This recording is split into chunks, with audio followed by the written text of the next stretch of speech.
Look, if you've got prescriptions, the Walmart app is your place to manage them. Transfer your scripts, refill them, and have them delivered straight to you. Migraines managed. Allergies alleviated. Dermatology, Derma delivered. Ding dong! Is that your pizza? Nope. Walmart pharmacy delivery with a refill. Switch to Walmart and manage your prescriptions in the app. The Walmart you thought you knew is now new. Delivery not available for all prescriptions. Exclusions apply.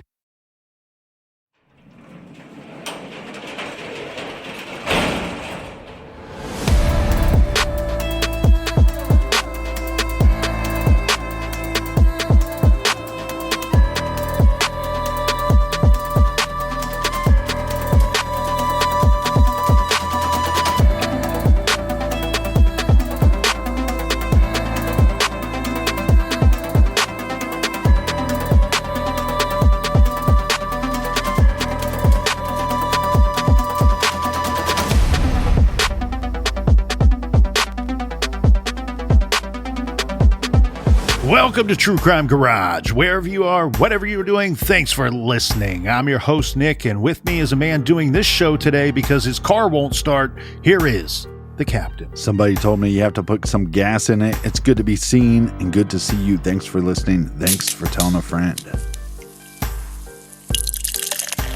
This week we are drinking Tower Station India Pale Ale by the good folks over at Mother Road Brewing Company. This is from the great city of Flagstaff, Arizona.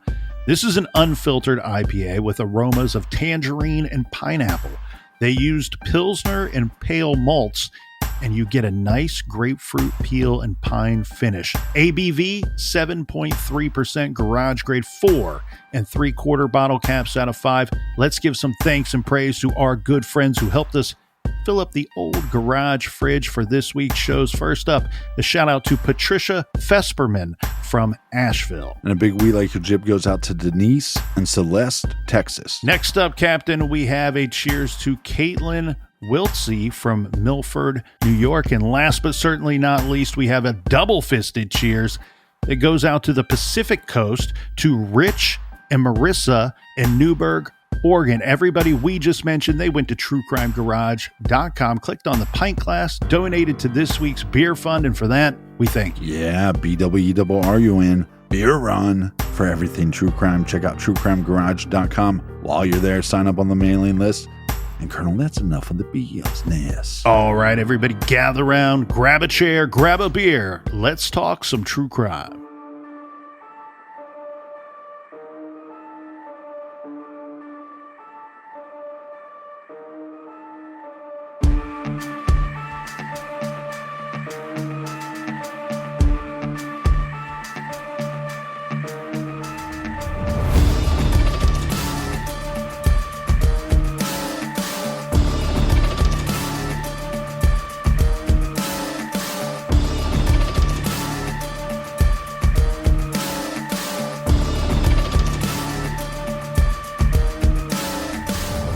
It's now been more than 2 weeks since Travis Decker disappeared. The father's accused of kidnapping and killing his 3 young daughters you see here on your screen.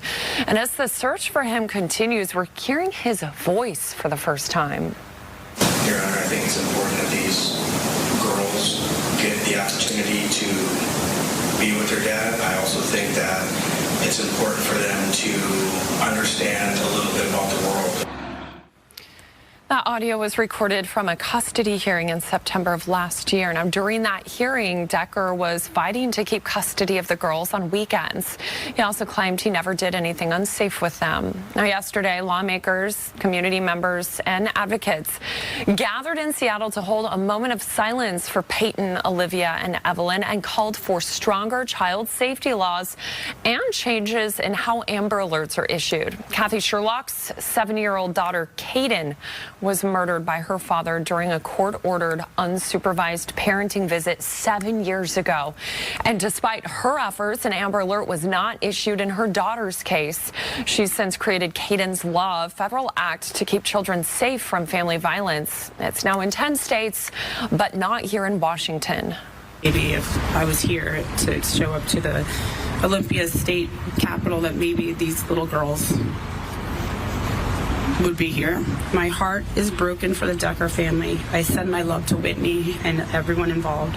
The mom, I know what it's like to lose a child this way. I don't want any other mother to have to feel this suffering again. There are calls for change come as the Kittitas County Sheriff's Office is urging people headed into the woods this Father's Day weekend to be vigilant and alert to anything unusual, especially in and around the Teanaway Valley and Blewett Pass. The Chelan County Sheriff's Office handed off the search for Decker to U.S. Border Patrol and U.S. Marshals. Investigators advise anybody who sees Decker to call 911, but if you have anything else to report, you can also call the number that you see on your screen right here. The United States Marshal Service is offering a reward of up to $20,000 for information leading directly to Travis Decker's arrest.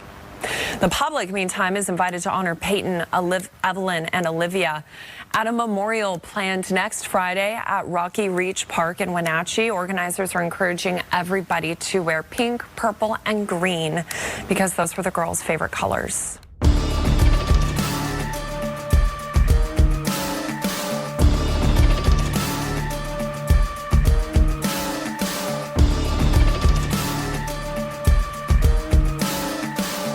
We are going out to Washington State, to the city of Wenatchee, aka the Apple capital of the world. This is a little more than 35,000 people, but factor in the total population of the very nearby communities, all encompassing, we're talking well over 100,000 people. This is right on the Columbia River and right next door to the Cascade Mountains. Lots of orchards and some really great wineries in this area as well. We will start this week's true crime story, kicking things off just a few weeks back. So let's go back to Friday, May 30th, 2025, at approximately 9:30 p.m. We have 35-year-old mother of three, Whitney Decker, who arrived at the Wenatchee Police Department. The woman appeared to be very distraught, and she had clearly been crying for some time, but had no visible signs of having been attacked or injured in any manner. Once in the lobby for the department building, she requested a patrol officer so she may file a civil complaint. "Give me the gist of your situation, ma'am," the officer asked the sobbing woman. She told the officer that her ex-husband, his name is Travis Caleb Decker, was expected to return their three children to her at 8 p.m. that night, but had not done so. And she cannot reach him via cell phone. And this was in violation of their agreed upon and court-ordered parenting plan. All right, let's set the table here just a bit, just so everyone will know what is going on. Whitney Decker and Travis Decker at one time were married. They had three beautiful little girls together, and then they split and got a divorce. At the time that Whitney is filing this complaint, the two had been separated for several years. Along with that divorce, they had a parenting plan in place. This is court ordered, but sounds like the parents had some say-so in this, or at least some suggestions for the court on how that this may work out the best for all involved, with the three kids, of course, being of, and should be, of the utmost concern for all parties. In September of last year, 2024, a judge signed off and issued the current parenting plan under which these two, mom and dad, Whitney and Travis, were to operate. Under this judge-issued plan, the mother, Whitney, has full custody of the three girls.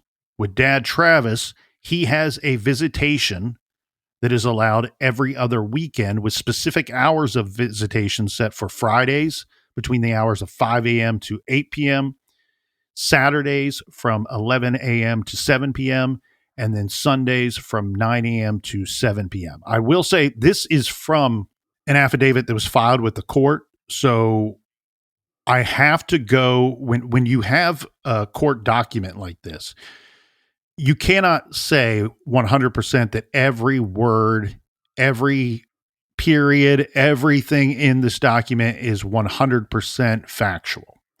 But you will get more facts in a court document than you will in any online article out there. So I feel very strongly about the information that I was able to review in this affidavit. I will say this though, Captain, before we march on any further, I have seen other documentation that seems just as legit that says that the visitation on Sundays was only allowable between the hours of 9 a.m. to 7 p.m. Now, note the cutoff time for all 3 of those days, there's no overnight stays for the girls that are set out by this plan that a judge issued in September of last year. So every other weekend for Travis's time with his daughters, and that does include a Friday option with the visitation times following during the time windows provided by the court. And this has to be local. This is not, he has to keep the kids in the local area. Travis is not to take the kids outside of the Wenatchee Valley area. This court order also specifies that he has no overnight privileges. So on this Friday night, May 30th, the kids, and this is the 3 daughters, little girls that we are talking about, they were to be returned by 8 p.m. that night, no later. Now, this has not happened. So this is why Mother Whitney is at the police department, because the kids have not been returned and she cannot get in touch with her ex-husband. Yeah, one of the things that are difficult in custody cases is every state is different. So you don't know what process they went through. Did they have to get a guardian ad litem involved? But somebody has found him to be unfit to have his daughters stay with him overnight. That there has to be a reason. Now, Travis Decker is 32 years old at the time. He's a former U.S. Army infantryman. He served from 2013 to 2021. He was deployed to Afghanistan in 2014. I think because of his service to this country, you can applaud somebody for that. But there was concerns by his ex-wife Whitney. I know she had petitioned the court. Now, again, these custody battles, they could go on for years, and if you have a guardian ad litem, there could be multiple visitations and interviews, and it's a very long process, but the process continues until they're of 18 years of age, where they can then make their own decisions. But she had some concerns because she thought he was mentally unstable with, possibly borderline personality disorder or possibly PTSD from his service. The girls' names and their ages are Peyton, who is 9, Evelyn, who is 8, and Olivia, who is 5. Their father, Travis, did not return them at the scheduled time that evening, and therefore Whitney is now talking with the police trying to resolve the situation. Whitney stated that Travis picked up the 3 daughters from her home right around 5 p.m. that night. When he didn't return with the daughters by 8 p.m., she started calling his phone. She tried to reach him several times.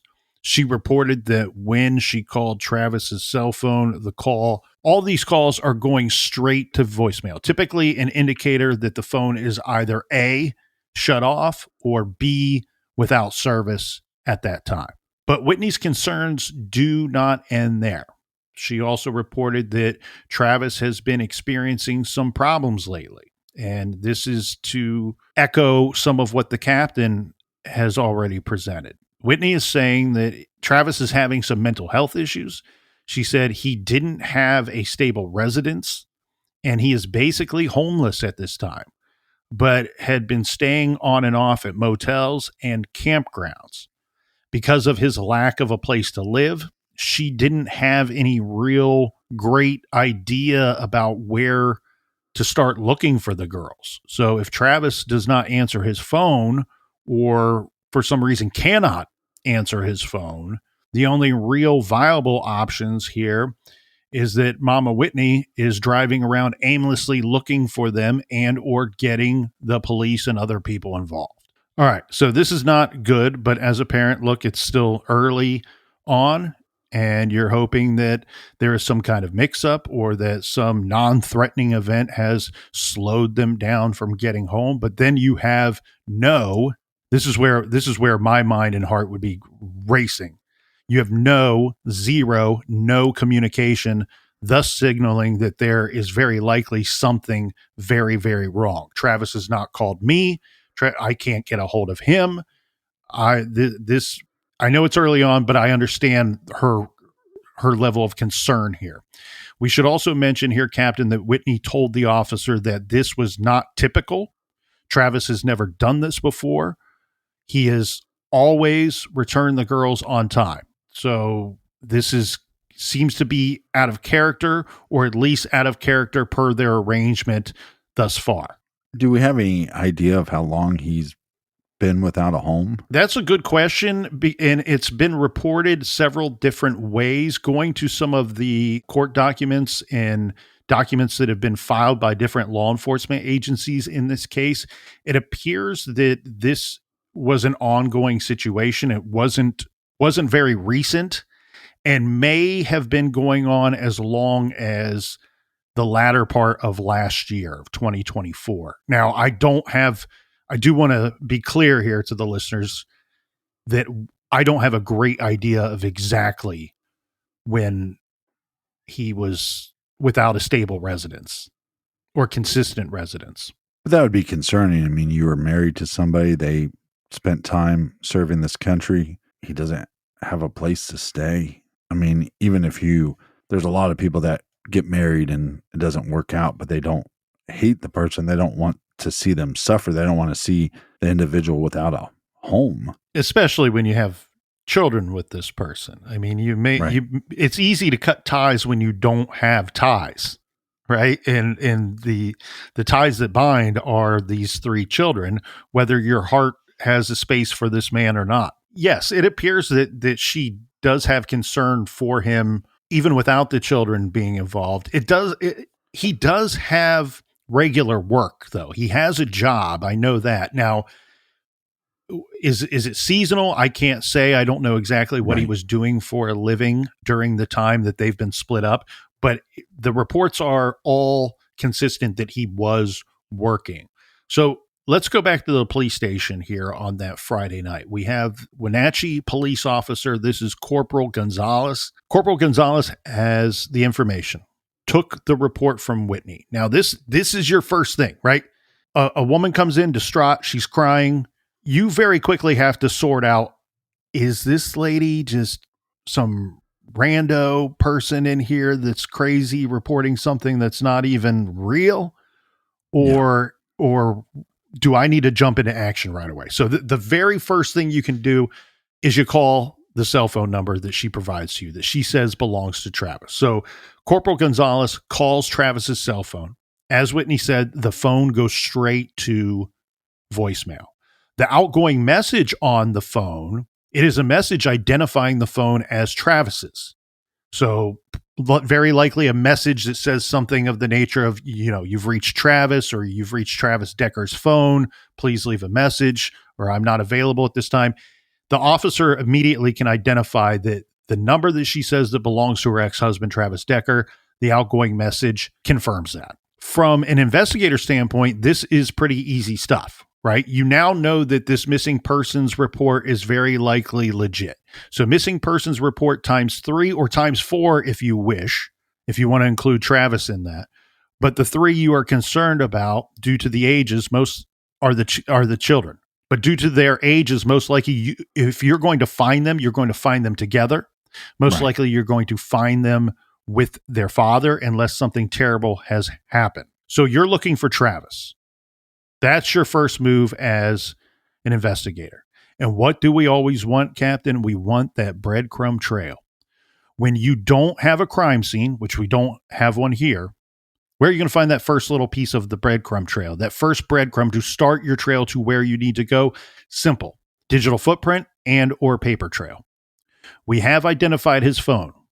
So we've got perhaps the best lead on a digital footprint, especially given the circumstances that Whitney has described with Travis's living situation. His phone is likely what he is using most, like most of us, but due to his situation, it's not a big leap to say this may be his only device that he was using at the time. Can't say for sure, but I feel confident saying this is his primary device. So digital identified, we will start to follow. Now let's see if we can get a paper trail going here. What do we know from her story? He picked the girls up on that Friday evening. What was he driving? Whitney told the officer that Travis drives a white pickup truck, but she was unsure of the make and model. Now, a quick records check identified Travis's vehicle to be a white 2017 GMC Sierra. It's Washington plate D20165C. Now we know his truck and plate information. And again, we've said it a million times. It's easier to find a vehicle than it is to find a person. Easier to find a phone than to find a person as well. Using this, what's going to be our next method? Let's go to the flock cameras. We talked about flock cameras quite a bit in our Killing for Chaos episodes. That's the Nikita Kasap case out of Waukesha, Wisconsin. Nailed it. Teenager Nikita is accused of killing his parents in order to fund some bizarre half-baked plan to overthrow the U.S. government. Those episodes are 839 and 840 on your garage radio dial. You know, I love the technology, Captain. I love the technology that's helping us catch criminals and helping us locate people and save people. So it's the eye in the sky time, Captain. Shout out to Alan Parsons. A quick aside here, flocks are automatic license plate reader cameras. They are somewhat common, especially in more populated areas. Data, this is how we find people. This is how we catch criminals. The physical evidence, data can become physical evidence, which is very important in all of these cases. So we're going to go to the flock cameras. Flock cameras capture images of vehicle license plates and other details such as make, model, and color. And in some of the more advanced, sophisticated types, they can detect noises and sounds. These images and data are stored and can be accessed by law enforcement to help investigate crimes, locate stolen vehicles, or wanted individuals. Flock Safety provides this technology to various entities, including but not limited to police departments. The law enforcement folks got hits in the Nikita Kasap manhunt. And boom goes the dynamite. We get a hit here as well on Travis Decker's truck. Boom. Officer Gonzalez is checking all of the right boxes. So checks Travis Decker's vehicle registration through Flock Safety and gets a hit. The vehicle/plate last registered an automatic read on the Wenatchee Bridge. So for locals, I've never been to the great state of Washington. I've wanted to go there for quite some time now. Going to make it out there one day, God willing. But for the locals, you will know that this is right at North Wenatchee Avenue and Horse Lake Road. Okay, so this location and the timestamp gives us some information and possibly some clues. So this was from 5:41 p.m. Friday evening. So this has got to be shortly after picking up the kids. The officers reviewing this believe that this is an indicator that Travis may be heading to a motel, hotel, or campground Or Holiday Inn. in the North End. So WPD will start checking with hotels in the city as well as a place called Confluence State Park. They're checking to see if Travis and or his truck are registered or listed at any one of these. The short of it is unfortunately no. We get no hits on locating Travis as being at any of these establishments or at the Confluence State Park. We do have a situation too that after they take this report and after they're able to confirm the authenticity of some of the statements given by the mother, they did contact the Wenatchee Police Department. They did contact the missing persons unit. And while they agreed that there should be concern and that the girl should be considered missing and possibly endangered, they decided not to issue an Amber Alert. And this is always a sticky situation because people get in a big uproar about, well, why wasn't there an Amber Alert issued, especially when you can look in the rear view mirror. Objects are closer than they are. and you go, with hindsight, the powers of hindsight, you say, well, why didn't you do this? Why didn't you do everything you possibly can do? Well, there are specific parameters for issuing an Amber Alert, and that does vary by jurisdiction. We've gone through, I don't want to go through the list again. There's a pretty general list of the parameters for issuing this report, or this alert, I should say. But again, it does vary depending on the state and or jurisdiction within that state. Now, I get that people get in an uproar, but I've also been sitting with people and an Amber Alert goes off on their phones, that loud, man, you get one of those things at 3 a.m, you're popping up right out of bed, right? You're popping up. What's going on? Every time I hear it at 3 a.m, I assume there's some kind of tornado hitting the area. But I've sat with people who could give a shit. They just disregard it right away. So I don't know if these are the same people that are up in arms that when Amber Alerts are not issued. If it were up to me, Captain, we would issue them more often, but that also takes away from the level of concern by the masses if you're getting hit with these things with a high frequency. Yeah, but a couple things. When you have the wife and her story checks out, and I know there's a lot of, because the police get called about a lot of custody issues, and there could be a situation where the ex-husband is supposed to have the kids all weekend, but they made other arrangements. Somehow the ex gets mad at the other ex, so he doesn't return the kids, but he legally doesn't have to because he's supposed to have them all weekend. But that's not the case. The case is this guy does not have privileges to have his daughters overnight. He is not known to not return the kids on time. So he's known to be somewhat responsible, but also PTSD, also maybe some other mental instabilities. So these kids then could be in danger just in general. Yeah. Or they could be in danger from their own father because he possibly has these mental issues. Yeah, and I won't circle around this for too long because I don't have a great opinion on this matter. It goes back to what is the criteria. So in some of the cases we've reviewed where you and I thought that an Amber Alert should have gone out, they didn't send one out because in some jurisdictions you need like suspect information, right? You need description, you need a vehicle information. If it's some kid that was pulled off the street, snatched off the street, they want vehicle information. In other jurisdictions, you don't need the suspect description or vehicle description.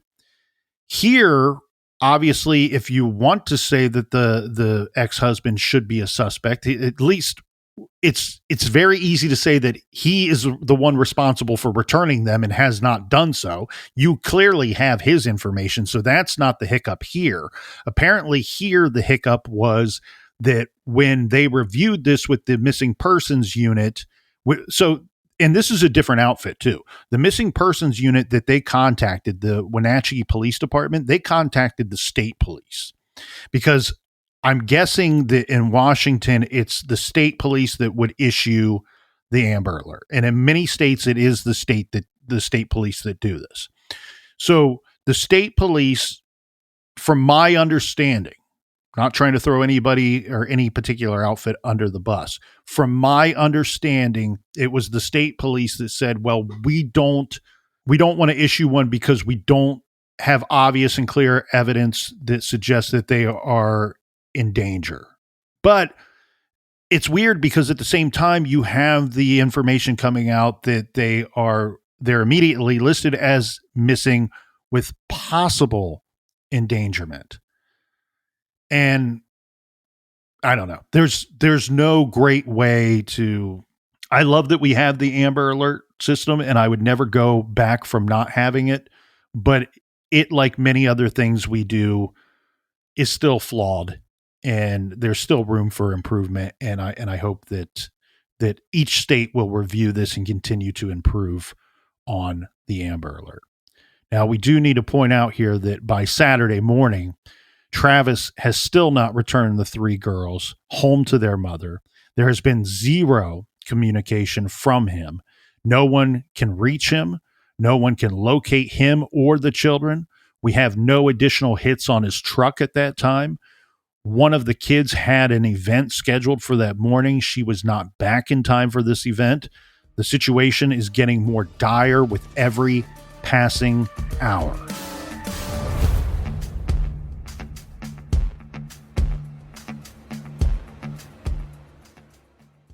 You know what doesn't belong in your epic summer plans? Getting burned by your old wireless bill. While you're planning beach trips, barbecues, and 3-day weekends, your wireless bill should be the last thing holding you back. Make the switch to Mint Mobile. With plans starting at $15 a month, Mint Mobile gives you premium wireless service on the nation's largest 5G network.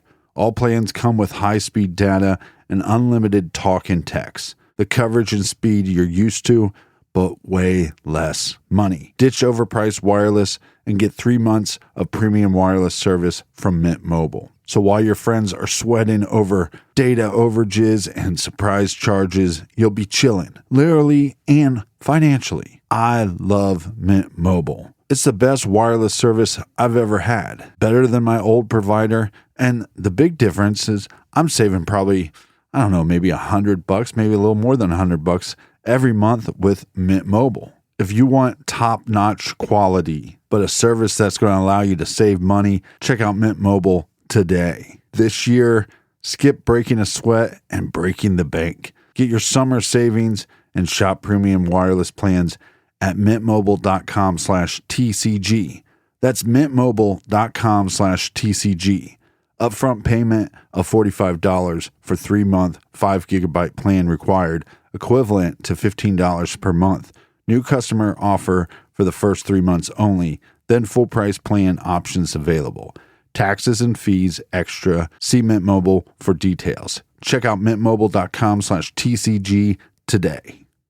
You know that moment at night when you're locking up and turning off the lights and you just want to feel completely safe before heading to bed? That's what Simply Safe can give you. Most security systems only take action after someone breaks in, but Simply Safe's new Active Guard outdoor protection helps stop break-ins before they happen. AI-powered cameras and live monitoring agents detect suspicious activity around your property.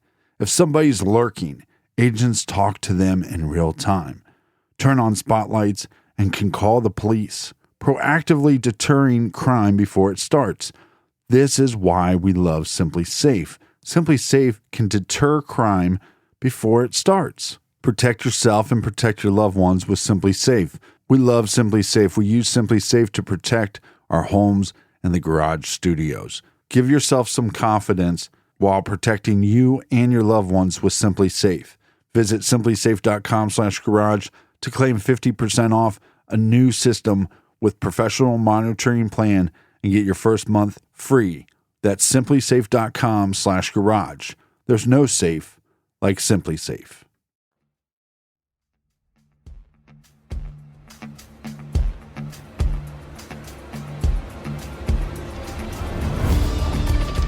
All right, we are back. Cheers, mates. Thanks for listening. Thanks for telling your friends. Cheers to you, Colonel. Yeah, cheers to you, Captain. Thanks to all of you listeners that tune in each and every week, joining us here in the garage. It is straight up our pleasure to have you here with us each and every week. Now, our timeline where we left off before the beer break was up to about Saturday afternoon. Now, I do want to circle back to this court order. Okay, we have a court order here, Captain, and this is how it is going to go. All right.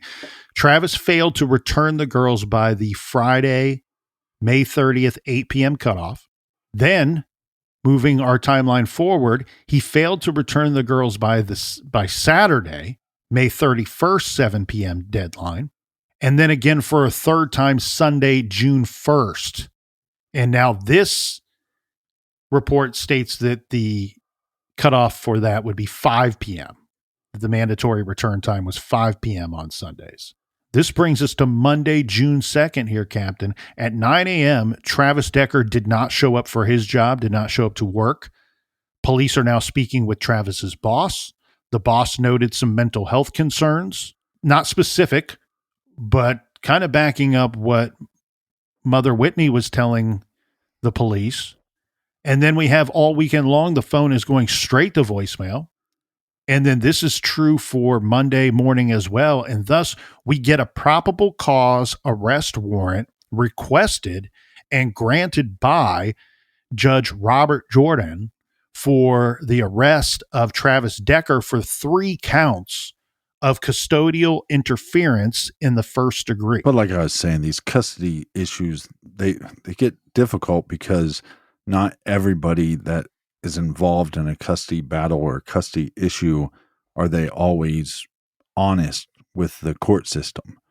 So you have somebody in Whitney's situation saying, hey, look, for the most part, he's responsible, but I can't trust him to have the girls overnight, or I think there's some mental issues that I think he needs to address.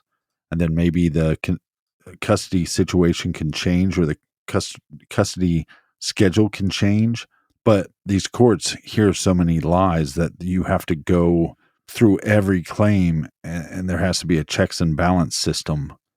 And that doesn't serve the people that are trying to be honest with the court system. Well, and I do want to point out here too, as well, Captain, that this situation, the way that I understand it between Travis Decker and his ex-wife, Whitney Decker, this is not a Betty Broderick, Daniel Broderick type split up custody battle situation where you have mom or dad calling the police once a week with allegations, right, and trying to get the kids and all that. It wasn't this super volatile, highly, incredibly messy situation. It seemed to be going along pretty swimmingly up until this point. Now, again, there are concerns with Travis from several parties, but it seems to be the court issued parenting plan seemed to be working out. Right. Now, later that day, so we're at Monday morning here, but later that day, we get some very sad news. This is just before 4 p.m. on Monday, June 2nd. In Chelan County, we have a deputy locates Travis Decker's truck. So finds the truck unoccupied in the area of Rock Island Campground in Leavenworth, Washington. This is off of Icicle Road. This is approximately 50 minutes drive from where the girls live. Now, I want to be very clear. That's very approximate. This area is quite complicated to look at and to convey from a storyteller's perspective. Now, I want to go to the affidavit for this next bit of information directly from the affidavit, because there's a lot of reports out there, and this is a story that is catching a lot of eyeballs, a lot of earballs all around the nation.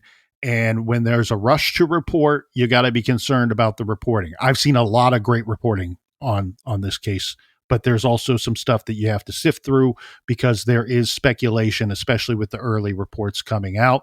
Not criticizing, because when you come to the garage, you get a heavy dose of speculation. Yeah, but look, it's a simple problem that we have. People trying to be first as opposed to trying to be right. Yeah, let's be right, not first. Captain and I are striving to improve every day ourselves. All right, here we go. We're trying to be right and last. Right and last. And buried in the garage. Okay, this is directly from the affidavit. So this is directly from law enforcement. Law enforcement personnel from the Chelan County Sheriff's Office and Wenatchee Police Department, along with helicopter support from Homeland Security Investigations, converged into the area that we just mentioned, that Rock Island Campground off of Icicle Road. Think of what the first part of this affidavit says. The Sheriff's Office, the Police Department. Now, the Sheriff's Office makes sense because they're going to have better resources than the Wenatchee Police Department. But the Wenatchee Police Department is the one that took the initial report from the mother. But we also get helicopter support from Homeland Security Investigations. So they're not taking this lightly. And there's lots of persons and a lot of resources being pulled in very quickly to try to locate these 3 girls. The report states that approximately 75 to 100 yards beyond where the vehicle, where Travis Decker's truck was located, this is down a small embankment. The sheriff's office deputies located the bodies of 3 school-aged children. And the affidavit goes on to state, due to the current safety concerns and the scene preservation, the bodies have yet to be approached, but there are some clear signs of lividity. Each have plastic bags over their head or a plastic bag over the head. Based on the totality of the circumstances, including the proximity to the vehicle and visible attire of the bodies, which is consistent with the clothing the children were wearing when they were transferred from Whitney to Travis for visitation. Look, from what they're saying is from afar, we're not approaching these victims because they're obviously have passed by this time.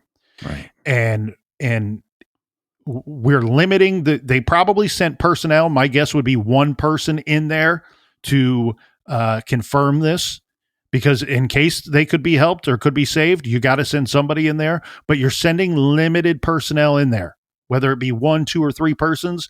I wouldn't send any more than 3 because you don't want to contaminate this area. And we've already talked about on many cases, especially Delphi, Amy Mihalovic, and several other cases, the complications with an outdoor crime scene. This is now an outdoor crime scene. This is a public area. This is nature. Mother Nature is always in control. We're just the weak little small people that live under her rule. Well, So, if you're law enforcement, don't you think you have to be concerned? Like you said, we found his truck, but then a distance away from the truck, we see this tent. From our vantage point, we can see some items or some clothing that's connected to a child, and that's the same clothing that was described to law enforcement. But one, you have to be worried, like you said, about contaminating the scene. It's an outdoor case, but in some ways this is good for law enforcement because all the stuff should be contained inside that tent. But I would think that you'd have to have some concern as law enforcement of this guy served in the military for quite a long time. Where is he at? We don't see him in the truck. From our vantage point, we don't see him in the tent, but we don't know if he's perched somewhere and waiting for people to show up, and we don't know what this guy's capable of. you nailed it. That's got to be a concern. And just, you say perched, that's spot on, because from that vantage point, he would have an advantage over any of the officers if he were elevated above them. And given the description of where the bodies were found, it's down a hill or down into this ravine area. And you have to applaud any of the law enforcement officers that were willing to take that chance to see if any of these victims possibly were not dead yet, and that maybe that they could help. You have to applaud them for taking that risk. Yeah, and the concern here too is obvious, right? They know, based off of everything that they're seeing, that the 3 kids they were looking for, unfortunately, they believe they found them. They found them in a way that nobody wanted to find them.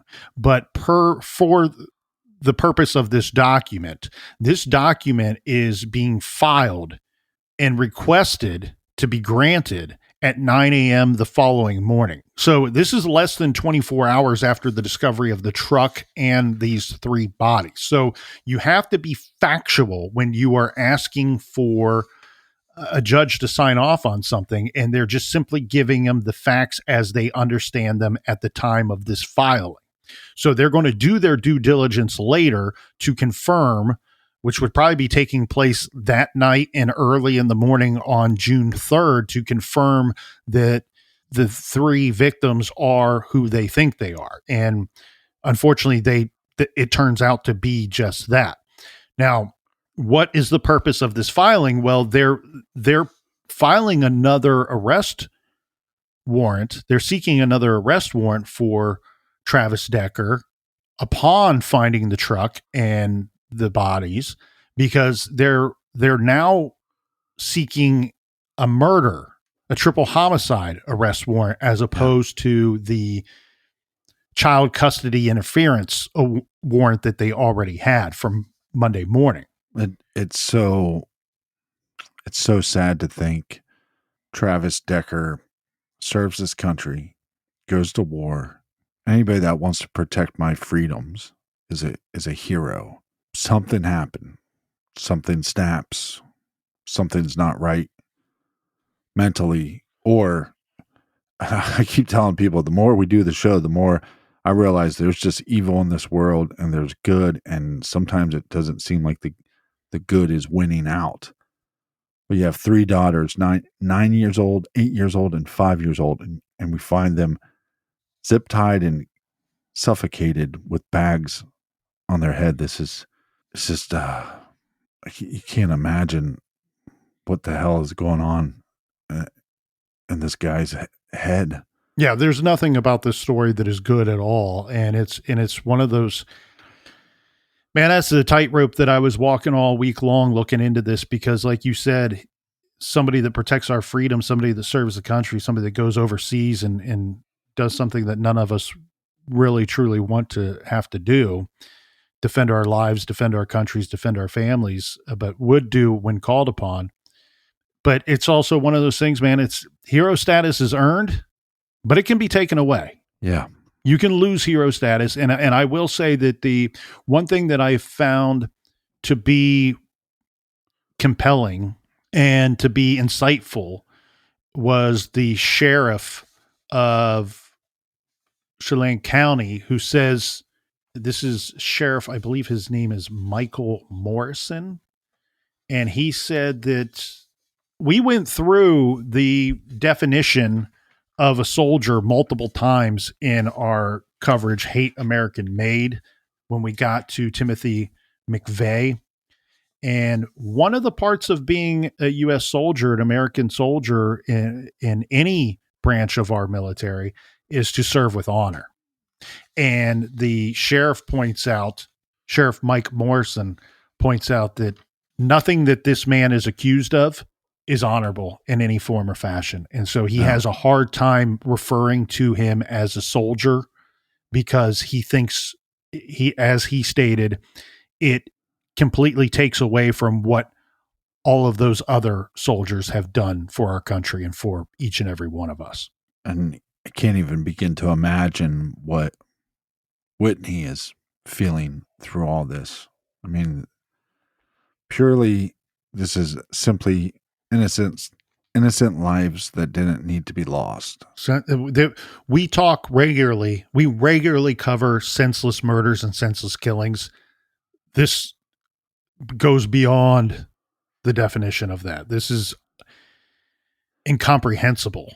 So continuing on in the affidavit here, Captain, it says Travis Decker's location is currently unknown, and there is currently a coordinated effort to search the immediate area, if not further, for him, so the scene we have can be searched.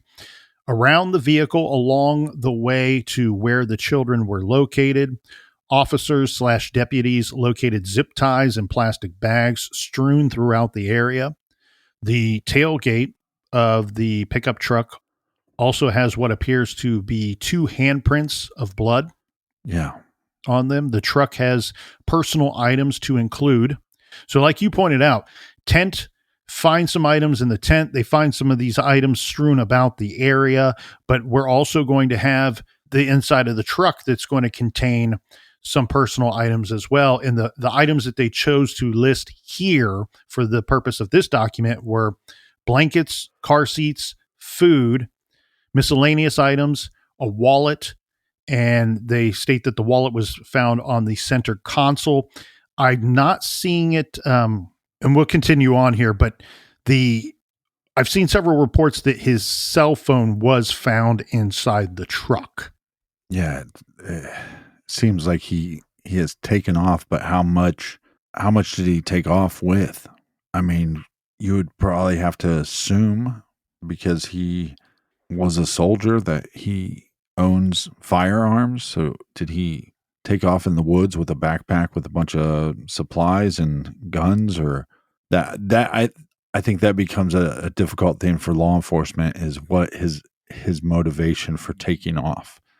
And somebody could be listening to this and going, Captain, are you stupid? He just killed his children. That's his motivation for taking off. But I'd say it's not that simple, because his motivation for taking off could be to take his own life. It might not necessarily just be like, I'm running for freedom. Yeah. Right. His motivation could be to get to a certain location and to take his own life. Or again, if you're law enforcement, is he trying to flee, or is he trying to have a standoff somewhere? Well, and there's some psychology in there too that is above my pay grade. But when we reviewed, hey, I pay you good money to be a doctor. Yeah, the captain pays me weekly, very weekly. $1.75. We reviewed in short. We kind of did a short version of the Bradford Bishop case. A man who's never been located, who murdered his entire family and left them up in the Smoky Mountains, where they were later recovered. And we've never reviewed the John List case, which is famous for being solved by the good people over at America's Most Wanted. When I say solved, their programming led to locating John List, who killed his mother and I believe it was his mother and his entire family. Bishop did about pretty much the same thing.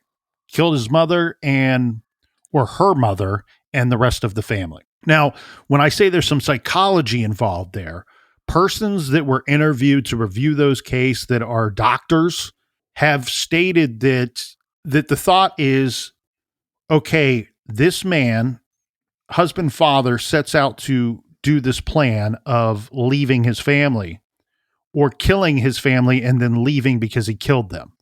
But it's without crawling inside the ear and up into the brain of this demented person. There's no way to know what was the first goal. What was the first seed? What was the idea here? That I'm going to leave them, and because I'm leaving them, I'm going to eliminate them, or I'm eliminating them and then I have to leave for my own preservation. Let me know if you agree with this. All week, my feelings on this case, it feels the same as like Chris Watts or even Scott Peterson, in the sense of like, you could just bowed out. You could have just said, I don't want to be a dad. And List and Bishop could have done the exact same thing. Yeah, you know what I mean? Like, it's this feeling of like, okay, like in the Chris Watts case, okay, you got a girlfriend, fine, whatever. Let your child be born, and if you're just not involved in their life, if you disappear, so what? It doesn't make any sense. And so your solution is to kill your children. It's beyond bizarre. Yeah, you don't have to tell me. I'm a child of the 80s and the 90s, and it was few and far between, but and not to make light of it, but there were a couple kids I knew, a couple friends I had, that it was the old cliche. Dad left one day to go out and pick up a pack of cigarettes, and he never came home. Yeah. And then sometimes in the 70s and 80s, you find out that the father lived like 3 blocks over, and the kids never knew. But hey, had another family the entire time. Say what you will, but that's on the low totem pole of pieces of shit. I mean, you want to be the king of pieces of shit, Yeah, that's a dingleberry compared to a full giant turd here. And so with Peterson, that guy angers me to no end, because he's a walking 5'10" lie. His whole life is a lie. Everything about him is a lie. He's a facade. Yeah. He's hollow inside. There's no soul, no guts, no nothing. He doesn't care anything about anybody. He didn't want to have kids. Never wanted to have kids, I believe. Never really wanted to be tied down in a marriage, and that's why he did his despicable acts. And Chris Watts, I don't know if he never wanted to have kids. I think that he probably did, because he had several of them and was in this marriage for a considerable time compared to Peterson, but he's a monster because he just, I wiped out my family for a secret love interest. And then with Bishop and List, you have two completely different scenarios where I think that it is more in line with this scenario, because Travis doesn't seem to have, or doesn't appear to have, he doesn't need to eliminate any family member because he's having some secret relationship. He's not in a marriage anymore. And with List and with Bishop, their lives were failing. Their lives were failing, and Travis's life is failing. He's flawed and he's a failed man. If he's got ailments, I apologize, but I'm not going to apologize for what he did. He's still despicable. And so I think it's more in line with Bishop and with List. And there is, again, some psychology of, well, I'm going to hit the reset button, and it's better for you all that I get rid of you before I do hit the reset button, because I can't save you, because I can't take care of you, because I didn't do my duty to you as a father, as a husband, as a protector, as a provider. Then I'm going to hit the reset button. You guys won't be included. I think that really, truly, there's a lot more.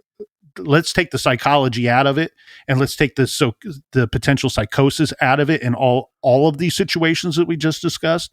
And it's the most incredibly selfish act that I've ever seen, ever heard of in my entire life. Yeah, and I'd be interesting to know, was Travis Decker the type of individual that kept on trying to get a second chance, or I've not heard any statements about that, but you just wonder if that maybe is part of the motivation, that he couldn't ever put Humpty Dumpty back together again, and this is the result or the solution to his problems that he created in his mentally unstable head. Because whether or not he's been diagnosed with anything, you have to be mentally unstable to kill your 9-year-old, your 8-year-old, and your 5-year-old daughter. I was watching this thing the other day, and they're talking about, there's no crime in history that has been known as like a sacrifice or a ritual or whatever, this whole satanic panic. But if these things aren't evil by nature, then I don't know what they are. No, yeah, there's no other way to describe them, especially if you're forced into a box to give a description with just one simple word.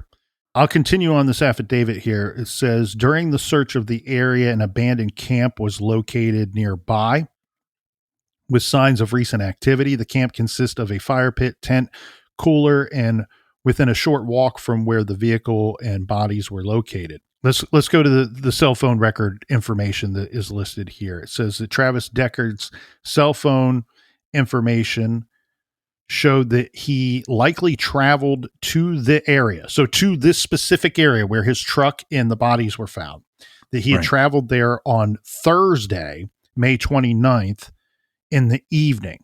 So that was approximately, let's say, 24 hours before he picked up his children. He traveled to this area. Now, we do know that he may have just been simply staying there. This may not have been to scout it out or to pre-plan anything, but his cell phone information says that he was there, or his phone was there the previous evening. And it also says that he returned to that location Friday morning. The document continues. Under the totality of the situation, it appears that Travis Decker drove through the area the night prior and returned the next day with the children. Preliminary examination suggests the likely cause of death was asphyxiation. Their children, wrists were also zip tied or showed signs of being zip tied. They were also positively identified. So we now know that they were very quickly identified as the victims that we thought they were. And it states that this is probable cause to arrest Travis Caleb Decker for 3 counts of murder in the first degree and 3 counts of kidnapping in the first degree.